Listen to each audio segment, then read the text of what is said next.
Yes. It's really a pleasure to be here. I got to be at the very first reading that was done in Kent, Ohio, and there's a book that you can get through Kent State University Press that has most of these pieces in it. It was really an honor for me to be able to read what the organization that started this in Kent, which is Soldier's Heart, which is a poetry workshop started by Major Reagan, an absolutely legendary Kent poem. And it was pretty amazing to be at that reading and be the one pacifist, conscientious objector there.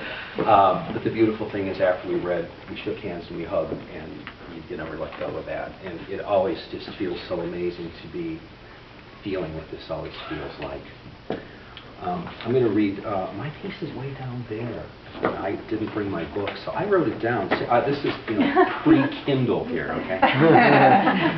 I was attracted to this piece because I love the title piece in the springtime. I just thought the sense of renewal in it was what attracted me to it. And there's a dragon figure in it that I liked very much. We call to our friends the wind, rain, and storms.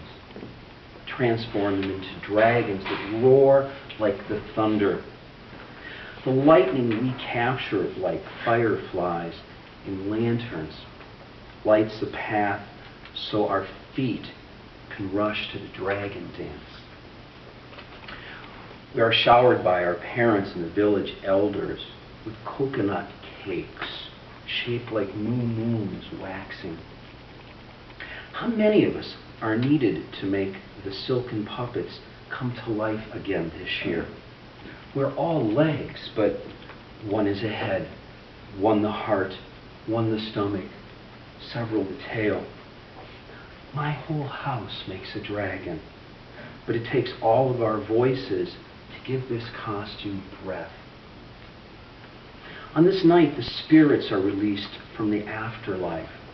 Brothers, mothers, grandfathers, aunts, all the ancestors.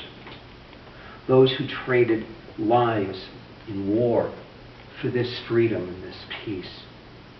We hear their laughter in the ripple of the streams, and their wistful longing sounds like wind passing through bamboo.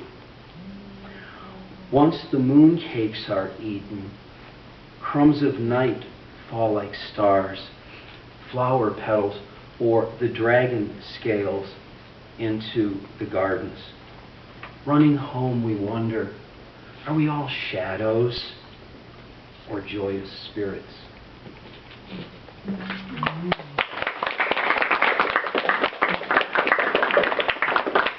I'm going to read one or two by some folks. This is the other. Oh, this is the other page. Okay. So I'm going to be reading War by Van Tron Jang, who's age 5. War. That day the future came home with blood on its hands. Airplanes brought down the sky. Buildings screamed as they fell. To keep us from crying, our mother filled our mouths with soft dirt and ash. Our pain told us that we were alive, but we didn't know if the bodies beneath us were dead until a voice awoke in one of them, asking if it was over. We knew nothing of the end, so we didn't answer. When night came and we could rise, our shadows would not take us back.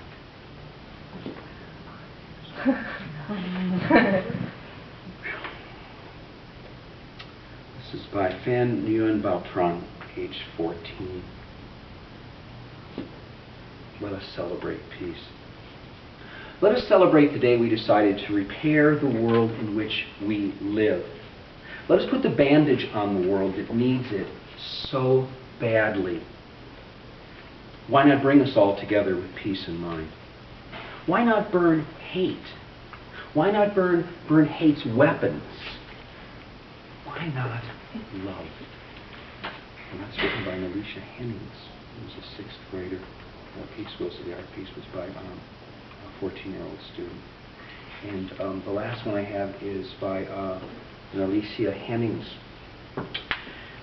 And this is for the same painting. Listen, what can words offer when pictures speak for themselves? When a child puts a Band-Aid on the world, when doves are blue but carry balloons, when hearts float free in air, what is left for us to say? What's left for us to do but to listen? Such beautiful, beautiful poems. Well, I'm just going to read one other poem, if I may. This is, I wanted to write a love poem, so I wrote this, and it's entitled Uninhabited World. Our village was all the world we needed. We bred red birds until we could afford babies. At night, our bodies were string beans in a box. You worked so hard, your nails cracked, while my hands bled from the sharp stones, the relics I dug from the dirt, so we could sow seeds in the field. I set down my hoe when the government forces trampled the oats and planted landmines to explode beneath the feet of the insurgents. While they rounded up goats and ducks and the other young men, we slipped through the shadows from our home to a farm shed at the village edge. Do you remember how we awoke to that patch of blue sky in the roof? To the yellow birds nesting in the eaves? To the kick of boots and gun butts? We looked like sardines removed from a can. At the refugee camp, we were pea pods and sheep, stripped and shorn. Each morning, I see laden carts pushed toward the open pit over the small hill beyond which the wind goes to die. Last month, I aged 1,000 years. This week, another 100 more. Salt will settle on my bones, my shadow covered in lime. But I dream my body as a white bird that flies around this beating world.